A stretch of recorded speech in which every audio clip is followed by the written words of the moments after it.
Bismillahirrahmanirrahim. Assalamualaikum warahmatullahi wabarakatuh. Kali ini kembali lagi dengan saya Fayat Bifari. Saya akan meresum pelajaran fotografi saya selama 1 bulan. Apa saja sih yang kita pelajari di fotografi?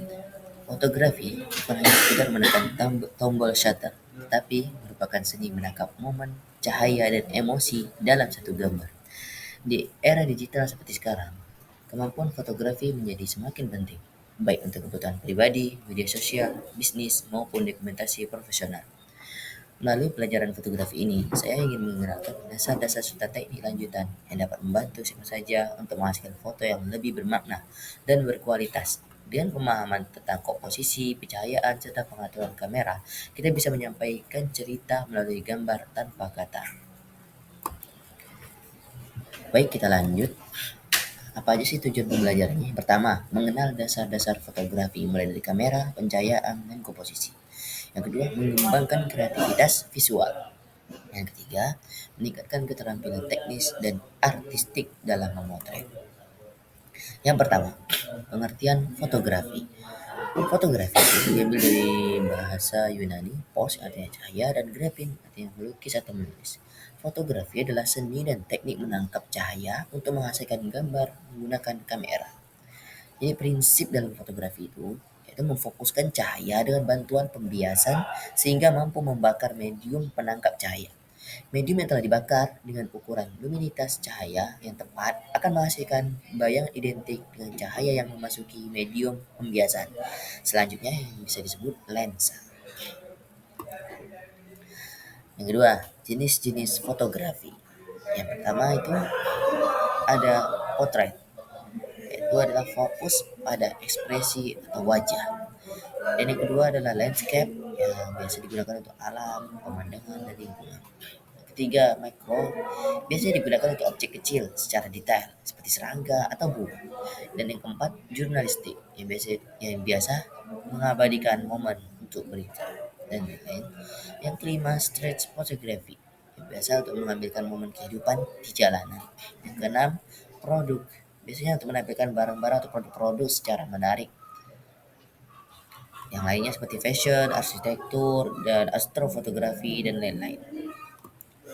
Baik, kita lanjut. Yang ketiga adalah kamera.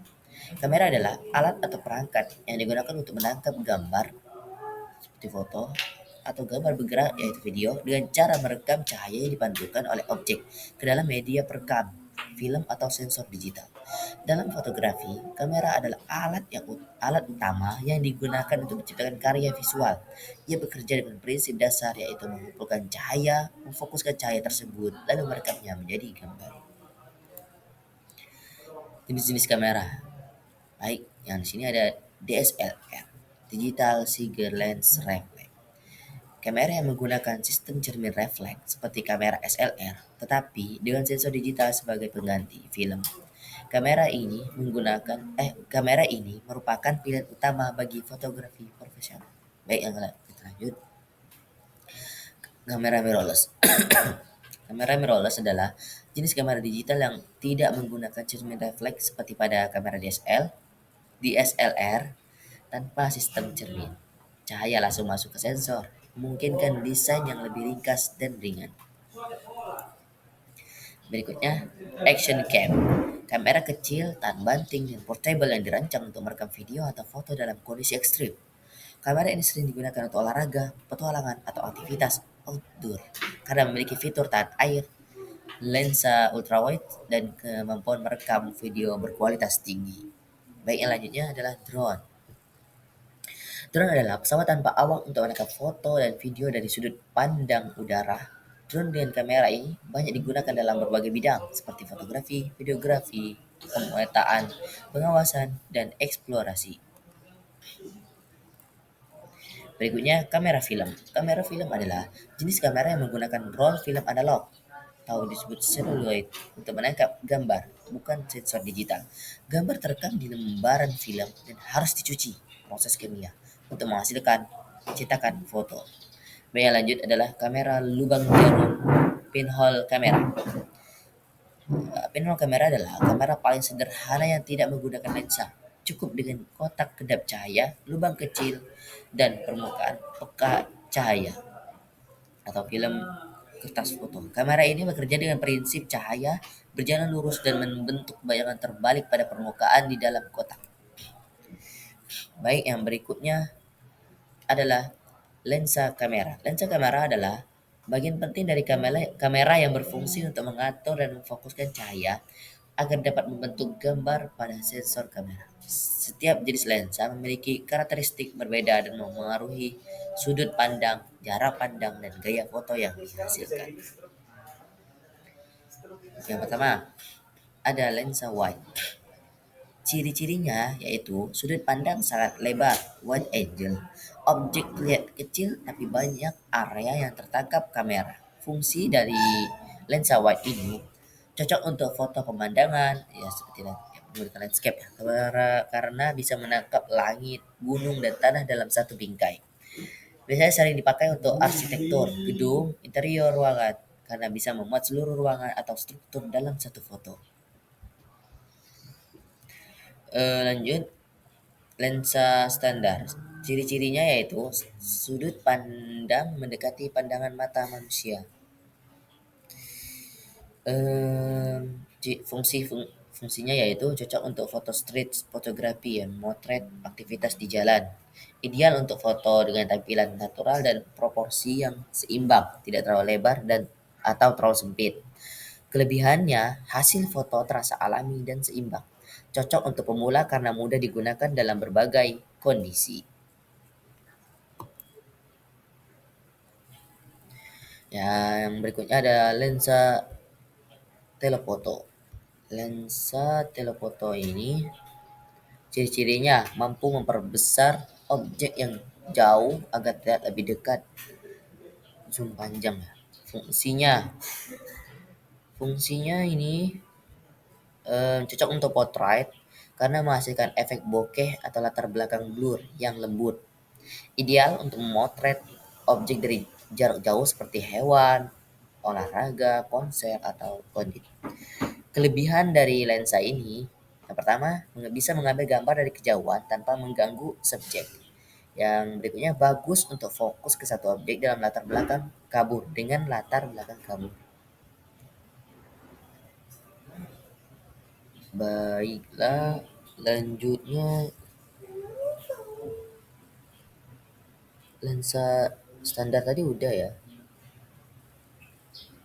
Kita lanjut yang berikutnya ada elemen dasar fotografi yang bisa disebut segitiga exposure. Apa sih segitiga exposure? Segitiga exposure adalah konsep konsep dasar dalam fotografi yang terdiri dari tiga elemen utama yang mengontrol yang mengontrol eh, yang mengontrol jumlah cahaya yang masuk ke kamera, aperture, diafragma, shutter speed, dan ISO. Ketiga elemen ini bekerja bersamaan untuk menentukan seberapa terang atau gelap sebuah foto. Baik, yang pertama, aperture. Apa itu aperture? Aperture adalah lubang di dalam lensa yang bisa membesar atau mengecil untuk mengatur berapa banyak cahaya yang masuk ke kamera. Jadi aperture itu adalah lubang lensa tempat cahaya masuk, diukur dengan f atau number. Misalnya ya, eh, lubang besar sama dengan lebih banyak cahaya, background blur bokeh. F besar, lubang kecil sama dengan lebih sedikit cahaya, semuanya lebih fokus. Pengaruh ke foto ya, pengaruh ke fotonya. eh, F kecil itu lebih terang, F besar lebih gelap. Jadi kedalaman fokus, depth of field, F kecil, background blur, F besar, background tajam. Jadi gitu. Lanjut ke shutter speed. Nah, apa itu shutter speed? Shutter speed adalah waktu beberapa lama sensor kamera dibuka untuk menerima cahaya. Contoh, 1/1000 detik, sangat cepat. 1/60 detik sedang, 1 detik ya, 1 detik lama. Jadi cara kerjanya yaitu shutter speed. Shutter shutter cepat 1/1000 gerakan dibekukan, misalkan mengambil olahraga atau hewan bergerak.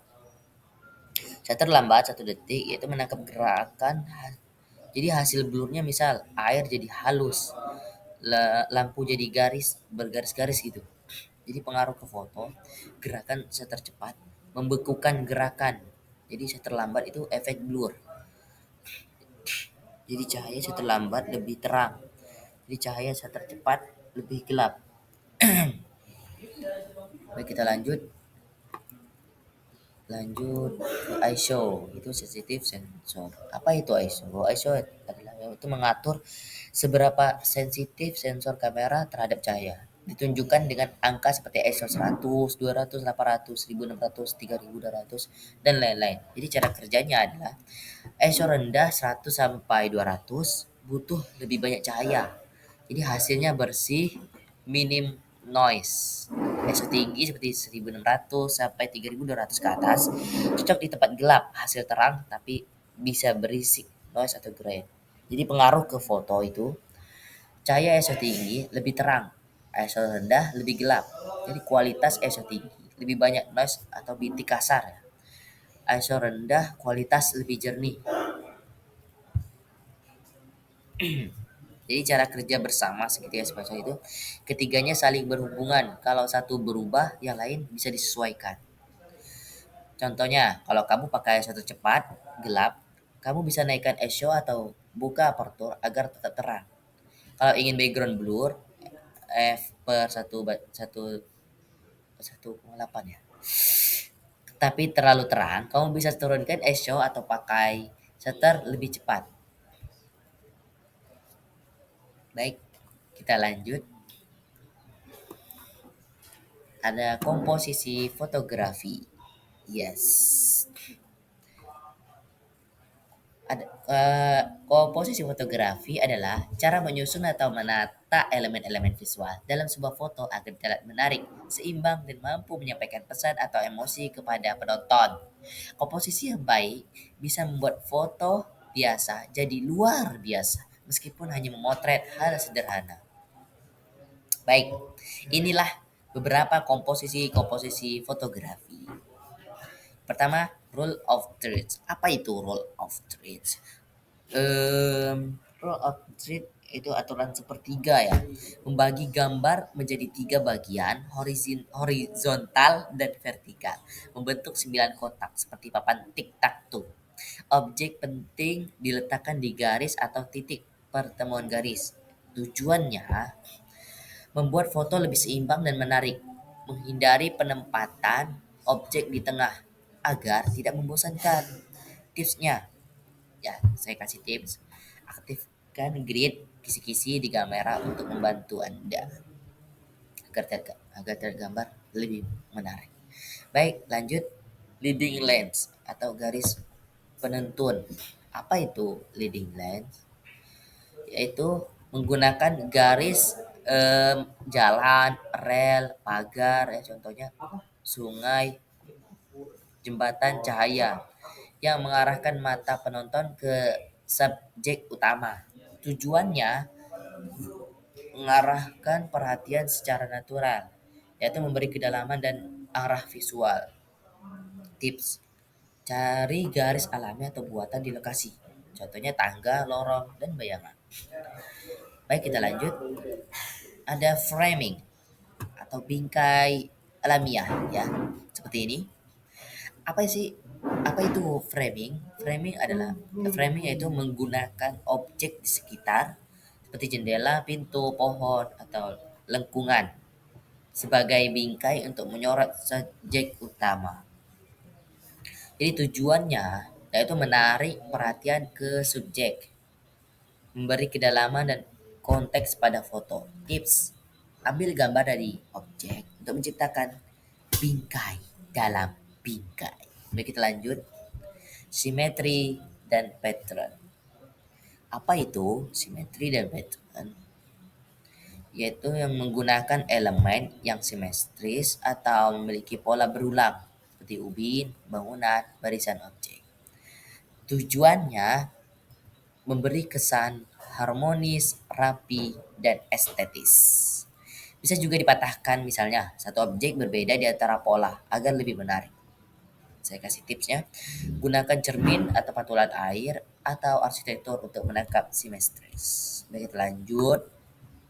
Depth. Apa itu depth? Depth itu menunjukkan dimensi 3D dalam foto 2D dengan menampilkan foreground depan, middle ground tengah, dan background belakang.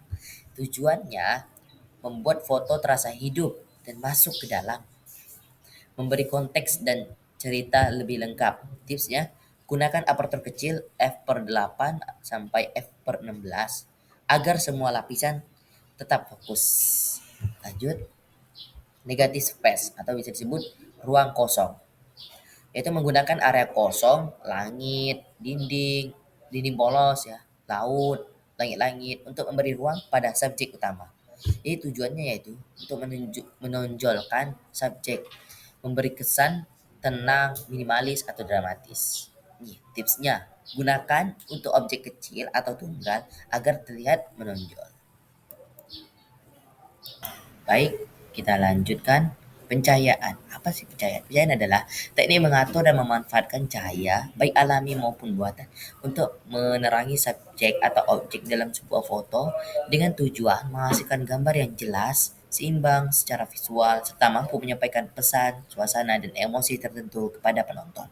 Pencahayaan menjadi elemen paling penting dalam fotografi, karena fotografi sendiri secara harfiah berarti melukis dengan cahaya. Tanpa pencahayaan yang tepat, hasil foto bisa kehilangan detail, kedalaman, dan keindahannya.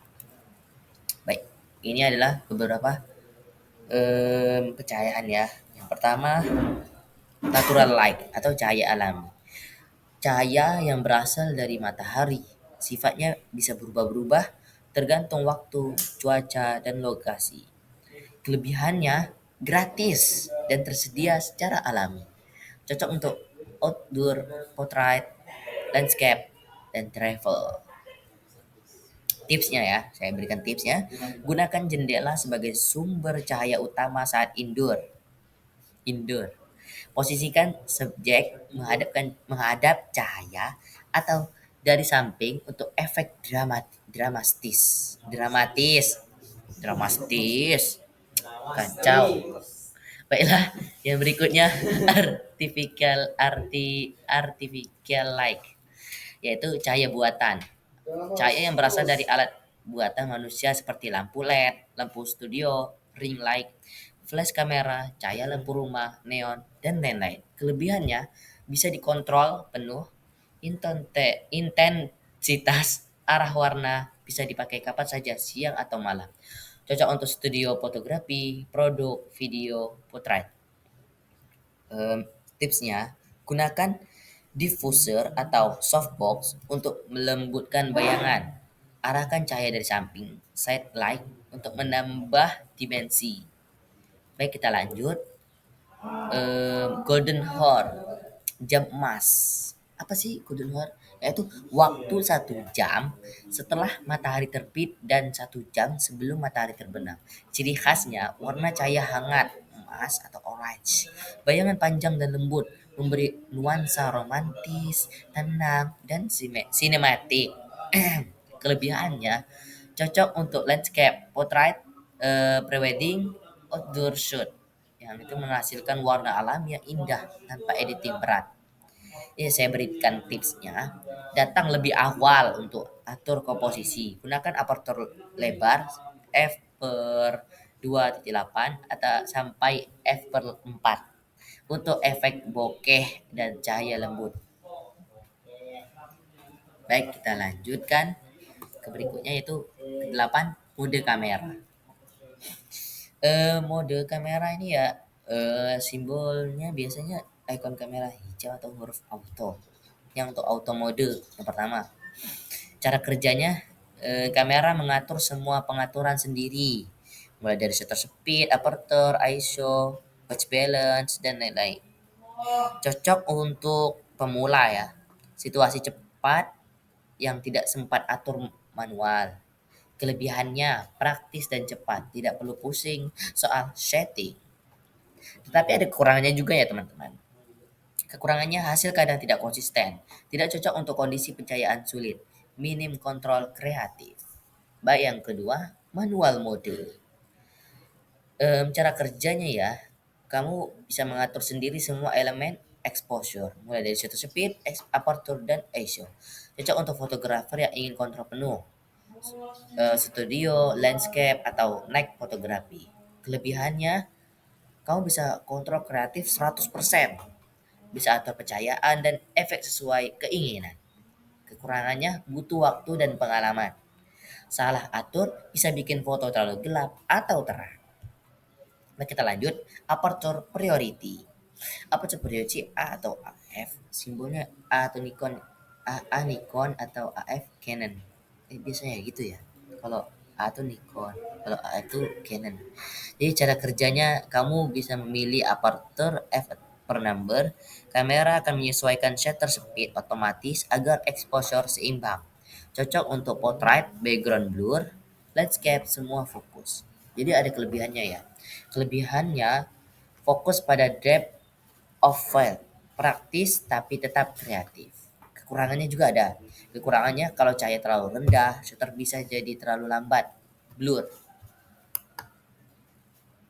Oh, mati lampu saya. Habis baterai kayaknya. Baik, yang berikutnya shutter priority, S atau TV. Biasanya simbol kalau di Nikon S, kalau di Canon TV ya, time value. Apa sih? Gak tau lah. Kamu bisa memilih shutter speed, kamera otomatis ya cara kerjanya, atur aperture, cocok untuk foto aksi, olahraga, atau objek bergerak. Long exposure, air terjun, lampu atau malam. Lampu malam, salah. Kelebihannya fokus pada pembekuan atau menunjukkan gerakan. Ada juga kekurangannya ya guys. Kekurangannya jika aperture yang tersedia tidak cukup. Foto bisa terlalu gelap atau terlalu terang. Baik, yang selanjutnya. Yang kelima, program mode. Jadi cara kerjanya, kamera otomatis memilih kombinasi shutter dan aperture, tapi kamu masih bisa ubah ISO, white balance, dan kompensasi exposure. Biasanya cocok untuk semi otomatis, tapi tetap punya kendali. Jadi pemula yang mau mulai belajar manual. Kelebihannya lebih fleksibel daripada auto. Bisa cepat tangkap momen sambil tetap kreatif. Kekurangannya tidak sepenuhnya bebas mengatur aperture atau shutter speed secara langsung ya gitu. Baik, kita lanjut.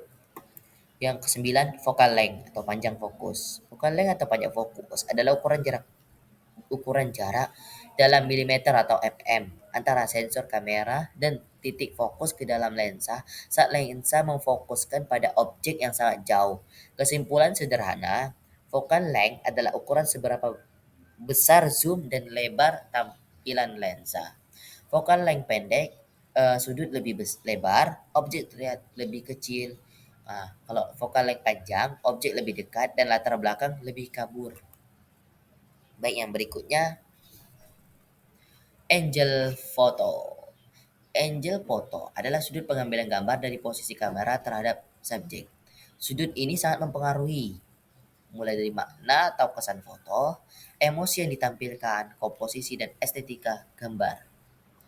Baik, kita lanjut. Yang pertama eye level, yaitu sudut mata ya. Kamera sejajar dengan mata subjek. Hasil dapat menghasilkan hasil yang terlihat natural dan netral, seperti saat kita menatap seseorang secara langsung, ya guys. Kesan dari eye level ini realistis, jujur, apa adanya. Biasanya cocok untuk potret orang, vlog, dokumenter. Kita lanjut. Yang kedua, high angle atau sudut atas. Biasanya kamera diarahkan dari atas ke bawah, melihat subjek dari posisi tinggi. Kesan dari foto ini, dari high angle ini, subjek terlihat lemah, kecil, dan tidak berdaya. Cocok untuk adegan dramatis. Lagi-lagi salah guys. Anak kecil atau objek kecil ya. Baik, yang berikutnya low angle, yaitu sudut bawah. Kamera biasanya diambil dari bawah ke atas. Jadi kesan Dari foto ini, subjek terlihat kuat, berwibawa, berkuasa, dan dominan. Cocok untuk hero shot, toko penting atau bangunan tinggi. Naik lanjut, breadth a view, yaitu biasanya diambil dari atas lah 150 derajat seperti pandangan burung. Biasanya menggunakan itu ya guys, drone ya, drone. Kesan dari gambar tersebut abstrak, pola komposisi unik dan cocok untuk flat light, makanan, arsitektur, atau keramaian. Lanjut, room eye view, yaitu sudut ekstrim dari bawah sekali seperti pandangan cacing ya, seperti pandangan cacing di tanah. Kesan dari room eye view ini, subjek tampak sangat tinggi atau agung, dramatis lagi, cocok untuk gedung tinggi, pohon, toko heroik. Yang berikutnya dead angle. Kamera dimiringkan tidak sejajar dengan horizon atau garis datar. Kesannya tidak stabil, aneh, dan menegangkan. Biasanya cocok untuk film trailer, horor, atau menunjukkan kekacauan mental. Kalau mau ya seperti adegan-adegan itu ya, film horor apa ya? Di Final Destination. Nah, seperti itulah. Over the shoulder atau bisa disebut OTS ya, singkat OTS. Kamera berada di belakang bahu seorang, biasanya saat melihat ke arah orang lain atau objek. Kesan dari over the shoulder ini, perspektif personal seperti mengintip atau mengikuti. Cocok untuk adegan percakapan, narasi film, dan vlog. Berikutnya ya, editing dasar dalam fotografi dan video. Jadi pengertian editing dasar ini adalah proses awal dalam mengolah foto atau video agar hasilnya lebih baik, menarik, dan sesuai tujuan. Fokusnya pada penyesuaian dasar, bukan efek rumit. Jadi tujuan editing dasar yaitu memperbaiki kualitas gambar atau video, menonjolkan pesan atau fokus, menjadikan karya terlihat lebih profesional. Bisa kamu ya yang untuk editing gambar bisa di Lightroom, Snapseed, dan apa ini satunya, VS Code X ya. Kalau di video bisa di CapCut, VN, atau KineMaster. Yang berikutnya elemen-elemen editing dasar, crop dan striking, potong dan luruskan ya artinya, yaitu menghapus bagian yang tidak penting. Cara kerjanya ya, meluruskan horizon agar tidak miring. Yang kedua, brightness dan kontras. Brightness ini mengatur terang gelapnya gambar, dan kontras ini yang membedakan terang dan gelap agar lebih tajam. Kita lanjut. Yang kedua, 3 exposure, yaitu mengatur seberapa banyak cahaya terlihat di gambar. Yang keempat, white balance, yaitu untuk mengatur warna agar tidak terlalu kuning warm atau biru cool. Yang kelima, saturation dan vibrance. Saturation yaitu untuk menguatkan semua warna. Vibrance yaitu untuk menguatkan warna tertentu tanpa merusak warna kulit. Yang keenam, sharpen, yaitu untuk menambah ketajaman detail agar terlihat lebih jelas. Yang ketujuh, noise reduction, yaitu untuk mengurangi bintik-bintik atau grain pada foto, terutama foto malam. Yang kedelapan, basic cut dan trim, itu untuk video ya, yaitu untuk memotong bagian awal atau akhir video yang tidak perlu dan untuk menyesuaikan durasi agar lebih padat. Baik. Yang ke-11, etika fotografi. Jadi pengertian dan panduan dasarnya ya, saya akan jelaskan. Apa itu etika fotografi? Etika fotografi adalah aturan moral dan sikap bertanggung jawab yang harus dimiliki oleh setiap fotografer saat mengambil, mengedit, dan membagikan foto. Tujuannya agar kegiatan fotografi tetap menghargai orang lain, lingkungan, dan kebenaran. Ini beberapa prinsip-prinsip dasar etika fotografi. Yang pertama, minta izin sebelum memotret orang. Jangan asal ambil gambar orang, terutama di tempat umum atau negara yang sensitif. Beritahu tujuanmu dan pastikan mereka setuju ya. Ini menunjukkan rasa hormat terhadap privasi dan perasaan mereka. Dan yang kedua, jangan merusak lingkungan. Saat memotret alam, jaga kebersihan, jangan injak tanaman atau ganggu satwa liar. Fotografer yang baik adalah yang meninggalkan alam tetap alami dan bersih. Yang ketiga, hormati privasi dan budaya lokal. Jangan ambil foto di tempat pribadi atau tempat suci tanpa izin. Pahami budaya setempat. Beberapa budaya tidak memperbolehkan wajah mereka dipotret. Tujuan empati ini dan rasa hormat saat berpergian. Yang keempat, jangan manipulasi berlebihan, khusus foto jurnalistik ya. Dalam fotografi jurnalistik atau berita, hindari edit berlebihan. Tujuannya adalah menyampaikan kebenaran, bukan memperindah atau mengubah kenyataan. Edit dengan seperti crop, kontras, atau percayaan masih bisa diterima, tapi tidak boleh mengubah makna isi foto. Baik, ada beberapa kata ya sebelum saya tutup. Belajar fotografi adalah belajar melihat dunia dengan cara yang berbeda, lebih dalam, lebih peka, dan lebih bermakna. Setiap fotografer hebat pernah menjadi pemula. Teruslah memotret karena karya terbaikmu mungkin baru akan datang besok. Cahaya, sudut pandang, dan momen. Kuasai itu dan kamu bisa mengabadikan keajaiban. Baiklah, sekian dari saya. Saya tutup. Wabillahi taufiq wal hidayah. Wassalamualaikum warahmatullahi wabarakatuh.